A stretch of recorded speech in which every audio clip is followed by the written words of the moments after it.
স্বেচ্ছাসেবক দল নেতা মুসাব্বির হত্যায়ও ব্যবহার করা হয়েছে ভাড়াটে শুটার। সিসিটিভির ফুটেজ বিশ্লেষণ করে এই তথ্য জানিয়েছেন তদন্তকারী কর্মকর্তা। হত্যা নেপথ্যে চাঁদাবাজি কিংবা রাজনৈতিক শত্রুতা আছে কিনা খতিয়ে দেখছে পুলিশ। সিসিটিভির ফুটেজ দেখে শুটারের পরিচয় শনাক্তের চেষ্টাও চলছে। হত্যার বিচার দাবিতে শনিবার সারা দেশে বিক্ষোভের ডাক দিয়েছে স্বেচ্ছাসেবক দল। এ নিয়ে বিস্তারিত আলোচনার জন্য স্টুডিওতে যুক্ত হয়েছেন সহকর্মী মাসুদুর রহমান। যাচ্ছি তার কাছে। মাসুদ, আপনার রিপোর্টটা দেখছিলাম, সেক্ষেত্রে আর কি বেরিয়ে আসলো? রাব্বি, আপনাকে ধন্যবাদ। আমরা আজকে সারাদিনই এটি সারা বাংলাদেশে আলোড়ন সৃষ্টি করেছে, কারণ এর আগে আমরা ওসমান হাদি দেখেছি, তার আগে আমরা যুব দলের আরেক নেতা কিবরিয়াকে দেখেছি, তার আগে আমরা বাড্ডায় আরেকটি হত্যাকাণ্ড দেখেছি। একেবারেই শর্ট রেঞ্জ থেকে গুলি করে তাকে হত্যা করা হয়েছে, সেটিও ছিল ভাড়াটে খুনি। এই যে বারবার ভাড়াটে খুনি নির্বাচনের আগে, এটি নিয়ে আমরা কথা বলবো, কিন্তু এর আগে এই যে হত্যাকাণ্ডটি হয়েছে সেটি নিয়ে আমরা কিছু গ্রাফিক্সের মাধ্যমে সেটি তুলে ধরার চেষ্টা করব। যে এই যে হত্যাকাণ্ডটি একটি ফিল্মি স্টাইলে হত্যা করা হয়েছে, এই যে ফিল্মি স্টাইলে হত্যা করা হয়েছে এটি আমাদের কিছু সিসিটিভি ফুটেজ আছে রাব্বি, সেটি যদি একটু আমরা দেখাতে চাই, সেটি দেখালে আরও পরিষ্কার হবে, তাহলে দর্শকরা আরও বেশি বুঝতে পারবেন যে এই যে ফিল্মি স্টাইল কেন বলা হচ্ছে যে এটিকে ফিল্মি স্টাইল। একেবারেই যেই দুজনকে দৌড়ে পালানো দেখা যাচ্ছে, এই যে একটি ফুটেজে আমরা দেখছি যে পড়ে গেল, ইনি হচ্ছেন সেই মুসাব্বির। শুটাররা যেই জায়গাটিতে উনি পড়ে আছে সেখানের কিছু সামনেই একটি গলি আছে, সেই গলির মাথায় একটি বস্তা নিয়ে তারা বসেছিল, মানে বস্তাটি নিয়ে তারা মুখে মাস্ক পেঁচিয়ে এখানে বসে আছে। কেউ দেখলে একবারেই ভাববে, প্রথম দেখাতেই ভাববে হয়তোবা যেহেতু কারণ বাজার পাশেই কোনো ছিন্নমূল মানুষ, কোনো দুস্থ মানুষ, কোনো সাহায্যের জন্য তারা সেখানে দাঁড়িয়ে আছে বা বসে আছে। এই অবস্থায় তারা সেখানে ছদ্মবেশ ধারণ করে এবং যখনই তারা সেই মুসাব্বিরকে তাদের সামনে দিয়ে যেতে দেখে, ঠিক তখনই তাদেরকে লক্ষ্য করে গুলি ছোড়ে এবং প্রথম গুলি ছোড়ার পরে সে পড়ে যায় এবং পড়ে যাওয়ার পরে যখন সে উঠে দৌড় দিতে যায় তখন আরেকটি গুলি করে। প্রথম গুলিটার পেটে লাগে, পরের গুলিটি লাগে তার হাতে এবং শুটার দূর থেকে এসে আবারও সে নিশ্চিত হওয়ার চেষ্টা করে যে আসলে কি সেই যাকে তারা টার্গেট করেছে সে তার মৃত্যু নিশ্চিত হয়েছে কিনা, সেটি দেখার জন্য আবারও তারা সামনের দিকে এগিয়ে আসে এবং এগিয়ে আসার পরে আমরা যেটি দেখি যে পেছনে তারা আবারও পেছনে ফিরে যায়, কারণ লোকজন সামনে চলে আসে এবং সে দৌড়ে অনেক দূর চলে যায়। কিন্তু জীবন বাঁচানোর জন্য অনেক চেষ্টা করেছে, কিন্তু আসলে তিনি শেষ মুহূর্তে সেটি পারেনি। আমরা আবার একটু গ্রাফিক্সে আসতে চাই। এই যে স্বেচ্ছাসেবক দল নেতা মুসাব্বিরকে এভাবে হত্যা করা হলো, এই হত্যার মাধ্যমে আবারও আলোচনায় এসেছে ভাড়াটে খুনির প্রসঙ্গ, যেটি আমি আপনাকে বলছিলাম যে এর আগে এটি নিয়ে 4 নম্বর ঘটনা ঘটলো এই চলতি বছরে, যেগুলো প্রত্যেকটির সাথেই রাজনৈতিক অ্যাঙ্গেল আছে ভাড়াটে খুনি এবং কি এগুলোর মধ্যে আছে বড় ধরনের ভাড়াটে খুনি যারা তদারক করেন বা ব্যবস্থাপনা করেন, তারাও তো আসলে আইন শৃঙ্খলা বাহিনীর তদন্তের বাইরে থাকার কথা না। তারা কিভাবে আসলে এই সমাজের মধ্যে টিকে থাকেন?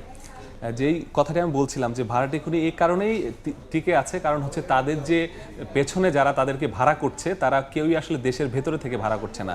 এই যেই আলোচনাগুলো আসছে যে আমি বলছিলাম হত্যার পেছনে রাজনীতি নাকি চাঁদাবাজি, এই যে রাজনীতি না চাঁদাবাজি এটি কিন্তু আসলে মেন ফ্যাক্টর হয়ে দাঁড়ায়, কারণ যারা এই শুটারদের ভাড়া করে তারা সরাসরি আসলে তাদের ভাড়া করছে না, তারা ভাড়া করছে কাদের মাধ্যমে, তারা ভাড়া করছে বিদেশে যারা অবস্থান করছে তাদের মাধ্যমে ভাড়া করে দেশীয় যে সন্ত্রাসী আছে সেই ভাড়াটা খুনিদের দিয়ে হত্যা বাস্তবায়ন করা হচ্ছে। যে কারণে এটি একটি কাট আউট পদ্ধতিতে, আমি একজনকে ধরলেও এটি নেপথ্য থেকে সেটি কিন্তু বের করতে পারছে না আইন শৃঙ্খলা বাহিনী, যে কারণে এই ধরনের হত্যাকাণ্ডগুলো কিন্তু চলেই যাচ্ছে। আর হত্যার প্রতিবাদে সারা দেশে তারা বিক্ষোভের ডাক দিয়েছে। তারা বলেছে 24 ঘন্টার মধ্যে যদি এই আসামিরা গ্রেফতার না হয় তাহলে কিন্তু তারা আবারও কঠোর কর্মসূচি দেবে, বিক্ষোভে তারা সীমাবদ্ধ থাকবে না। সেক্ষেত্রে মাসুদ, এছাড়াও বিএনপি তো নানা ধরনের আয়োজন করছে এবং সব জায়গায় কিন্তু এই মুসাব্বির হত্যার দাবি বিচার এবং কারা খুনি তাদের ধরার কথা বলছে। সেক্ষেত্রে বিএনপি আর কি কর্মসূচি দিচ্ছে? আমরা সারা দেশেই এটি নিয়ে আলোচনা চলছে। এর আগে নির্বাচন সামনে রেখে পতিত ফ্যাসিবাদী শক্তি ষড়যন্ত্র চালালেও তা সফল হবে না বলে সাফ জানিয়ে দিয়েছেন বিএনপি স্থায়ী কমিটির সদস্য সালাউদ্দিন আহমেদ। দলটির আরেক নেতা আমির খসরু মাহমুদ চৌধুরী বলেছেন, কিছু দল এরশাদ শেখ হাসিনার সঙ্গে নির্বাচন করলেও আপোষ করেনি বিএনপি। নির্বাচনকে সামনে রেখে দেশের আইন শৃঙ্খলা পরিস্থিতির অবনতি ঘটাতে পতিত ফ্যাসিবাদী শক্তি ষড়যন্ত্রে লিপ্ত বলে অভিযোগ করেছেন বিএনপি নেতারা। বৃহস্পতিবার দুপুরে গুলশানে বিএনপি চেয়ারপারসনের কার্যালয়ের সামনে সাংবাদিকদের সঙ্গে কথা বলেন দলের স্থায়ী কমিটির সদস্য সালাউদ্দিন আহমদ। বলেন, বিচ্ছিন্ন কিছু ঘটনায় নির্বাচনে কোনো প্রভাব পড়বে না। পতিত ফ্যাসিবাদী শক্তির কিছু কিছু ষড়যন্ত্র এখনও তারা চালু রেখেছে যাতে নির্বাচনকে বাধাগ্রস্ত করতে পারে, কণ্ঠকাকীর্ণ করতে পারে, গণতন্ত্রের উত্তরণের পথটাকে সহজতর না করতে পারে, কিন্তু তাদের সেই প্রচেষ্টা কখনো সফল হবে না। এদিকে দেশে ফেরার পর প্রথমবারের মতো উত্তরাঞ্চল সফরে যাচ্ছেন বিএনপির ভারপ্রাপ্ত চেয়ারম্যান তারেক রহমান। তার এই সফরে নির্বাচনী আচরণবিধি লঙ্ঘন হবে না বলে জানান বিএনপির এ নেতা। শহীদদের প্রতি বিনম্র শ্রদ্ধা নিবেদন করা এবং তাদের কবরে জিয়ারত করা, এটা জাতির প্রত্যাশা। গণঅভ্যুত্থানের শহীদদের আমরা ধারণ করি, তার জন্যই তার যাওয়া। এখানে নির্বাচন আচরণবিধির কোনো বিষয় নেই। এদিন বিকেলে চট্টগ্রামে বেগম খালেদা জিয়ার রুহের মাগফিরাত কামনায় দোয়া ও মিলাদ মাহফিলে বিএনপি স্থায়ী কমিটির সদস্য আমির খসরু মাহমুদ বলেন, কিছু দল এরশাদ শেখ হাসিনার সঙ্গে নির্বাচন করলেও আপোষ করেনি বিএনপি। ক্ষমতা বলতে কিছু নাই, এটা হচ্ছে দায়িত্ব। রাষ্ট্র চালানো হচ্ছে দায়িত্ব, এটা ক্ষমতা না। এটা ভুলে যেতে হবে ক্ষমতার রাজনীতিতে। বেগম খালেদা জিয়ার গণতন্ত্রের মশাল দিয়ে তারেক রহমান আগামীর বাংলাদেশ গড়বেন বলে আশাবাদী বিএনপির নেতারা। রায়দুল ইসলাম শুভ, সময় সংবাদ, ঢাকা। রাব্বি, প্রতিবেদনটিতে আমরা যেরকম দেখছিলাম যে ঢাকায় এবং চট্টগ্রামে দুটি প্রোগ্রামে বিএনপি নেতারা বেশ কিছু কথা বলেছে। এটিও আসলে এই যে মাসুদ, আসলে বিএনপির দাবি কি বা সামনে তাদের এইগুলো প্রতিহতের পরিকল্পনা কি, সেটি নিয়ে আমরা আলোচনা করব। আমাদের কিছু প্রেজেন্টেশন আছে, সেটি দেখে যদি বলি আর কি।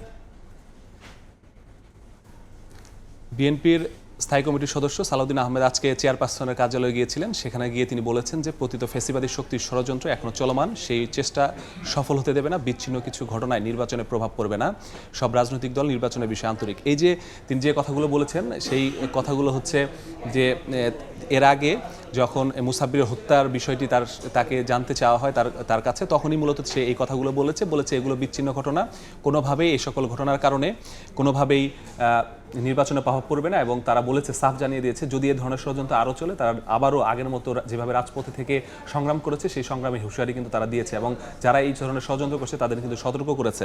এবং চট্টগ্রামে একটি অনুষ্ঠানে বিএনপির আরেক সিনিয়র নেতা আমির খসরু মাহমুদ চৌধুরী তিনি বেশ কিছু কথা বলেছেন। তিনি বলেছেন যে কিছু দল এরশাদ শেখ হাসিনার সঙ্গে নির্বাচন করলেও আপোষ করেনি বিএনপি। ক্ষমতা নয়, দায়িত্ব পালনের রাজনীতির নতুন ধারা সূচনা করবে বিএনপি। বিএনপি যে আগে থেকেই বলেছে তারা আসলে এটাকে ক্ষমতা হিসেবে নয়, দায়িত্ব হিসেবে দেখতে চায়। তারেক রহমান দেশে ফেরার পরে তারা এটা আরও সামনে তাদের বিভিন্ন কর্মসূচির মাধ্যমে তুলে ধরার চেষ্টা করেছে, বিভিন্নভাবে জনগণের কাছে একেবারে চলে যাওয়ার চেষ্টা করেছে। তারা আসলে এখানে ক্ষমতা নয়, তারা 17 বছর দেখেছে, বিভিন্ন সময় তাদেরকে বিভিন্ন অফার করা হয়েছে। অন্যান্য দলরা সেই অফারে সায় দিয়ে বিভিন্ন বিতর্কিত নির্বাচনে অংশগ্রহণ করলেও বিএনপি কিন্তু কখনো নির্বাচনে অংশগ্রহণ করেনি। এবং সামনে যদি তারা ক্ষমতায় আসে তাহলে হয়তো তারাও সেই দায়িত্বটি তারা পালন করবে। কখনোই কোনো ধরনের অনৈতিক প্রস্তাবে বা দেশের ক্ষতি হবে এরকম কোনো প্রস্তাবে তারা রাজি হবে না। এই ছিল আসলে আমার কাছে রাব্বি। মাসুদ, অসংখ্য ধন্যবাদ আলোচনায় যুক্ত হওয়ার জন্য। স্বেচ্ছাসেবক দল নেতা মুসাব্বিরকে হত্যা, একই সাথে বিএনপির পরবর্তী কার্যক্রম এবং হত্যার বিচার দাবিতে নানা ধরনের কর্মকাণ্ড নিয়ে আলোচনার জন্য বিস্তারিত বিষয় নিয়ে আলোচনায় যুক্ত হচ্ছিলেন সহকর্মী মাসুদুর রহমান।